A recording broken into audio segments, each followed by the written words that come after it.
Je vous propose d'accueillir maintenant Julia Cagé, professeure d'économie au département d'économie de Sciences Po Paris, présidente d'un bout des médias. Julia Cagé, bonsoir. On a beaucoup, je vous invite à vous rapprocher, on a beaucoup parlé des problèmes ce soir. Vous avez beaucoup travaillé sur le sujet de la concentration des médias, de leur modèle économique. Y a-t-il des raisons de se dire qu'il n'y a pas de fatalité et qu'il y a un remède à ce mal ? Je pense qu'il y a deux raisons de se dire qu'il n'y a pas de fatalité. C'est d'abord le fait que vous êtes ici tous ce soir. Et puis je pense que la deuxième raison, c'est le fait qu'on vient d'entendre Caroline Fontaine nous raconter ce qui se passe année après année, en fait, depuis 2015 et depuis la prise de contrôle par Vincent Bolloré, d'abord d'ITélé, puis d'Europe 1, puis des magazines du groupe Prisma, puis de Paris Match, puis du JDD. Donc moi, la première question que j'ai envie de poser ce soir, elle est toute simple. Elle est où la ministre de la Culture ? Elle est où ? Je veux dire, a priori, elle aime bien venir dans les théâtres et saisir un micro pour improviser un sketch. Là, moi, ça m'aurait fait plaisir, parce que la ministre de la Culture, c'est pour vous donner l'état de la démocratie dans laquelle on vit. Elle s'est levée dimanche matin. Alors, elle est allée acheter, et elle a vu qu'il n'y avait pas le JDD dans les kiosques, et elle a tweeté, c'est dommage, il n'y a pas le JDD. Voilà, elle aurait pu tweeter aussi, je suis allée chez le boulanger, il n'y avait pas de croissant, j'ai pris un pain au chocolat, c'est dommage, il n'y a pas le JDD. Et après, elle a continué son tweet, elle dit, c'est dommage, mais on ne peut rien faire dans l'état de droit. Alors je voudrais rappeler un certain nombre de choses que l'on peut faire dans l'état actuel du droit français, qu'on devrait faire dans l'état actuel du droit français et que personnellement j'aurais honte de ne pas faire aujourd'hui si j'avais la prétention d'être ministre de la Culture. Première chose, vous avez des aides à la presse qui garantissent l'équilibre économique des médias. Et c'est une excellente chose. Ces aides à la presse, elles garantissent également l'équilibre économique des titres qui sont possédés par Vincent Bolloré.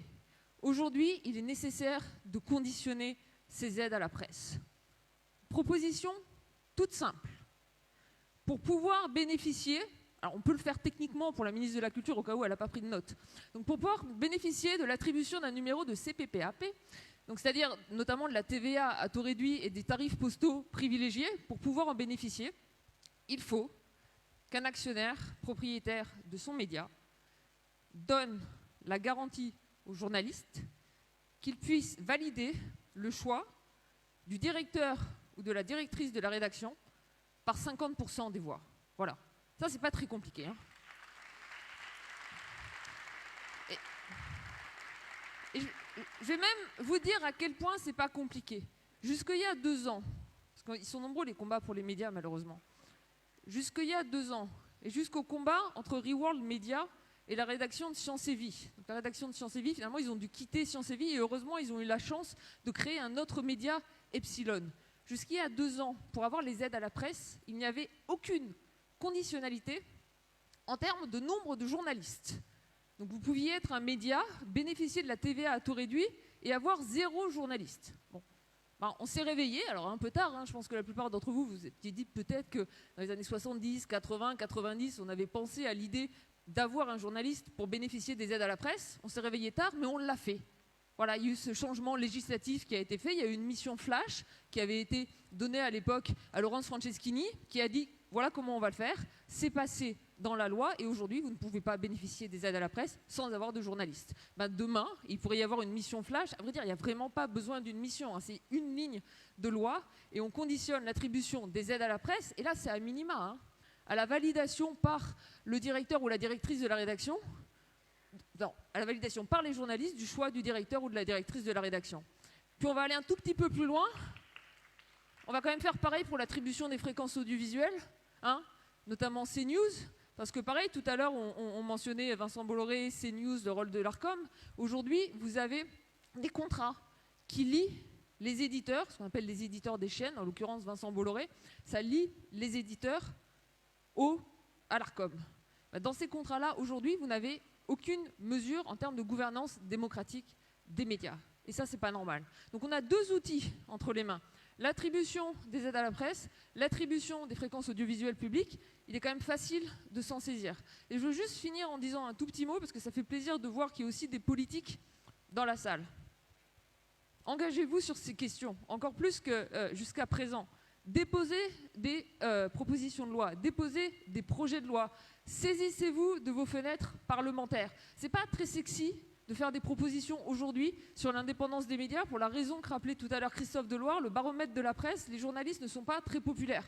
Mais nous, si on n'a pas de journalistes, on n'a pas d'information. C'est pas très facile pour les politiques de se saisir de ces questions-là, parce qu'aujourd'hui, vous vous mettez à dos l'Empire Bolloré, vous vous mettez à dos une chaîne d'information en continu, une radio, des magazines, et puis en fait, les propositions dont on parle là, c'est pas simplement à Vincent Bolloré qu'elles vont pas plaire. La validation du directeur ou de la directrice de la rédaction par les journalistes, c'était un droit qu'ils avaient eu aux Échos il n'y a pas si longtemps. Et puis c'est un droit qu'on vient tout juste de piétiner.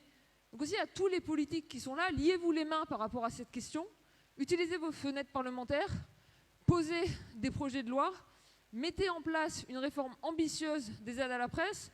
On prend la réforme de 86, je pense que fondamentalement il n'y a plus rien à en sauver, on la met à la poubelle, on réécrit une réforme qui garantit l'indépendance des médias à zéro, et ça, franchement, en fait, comme politique, il n'y a que vous qui pouvez le faire.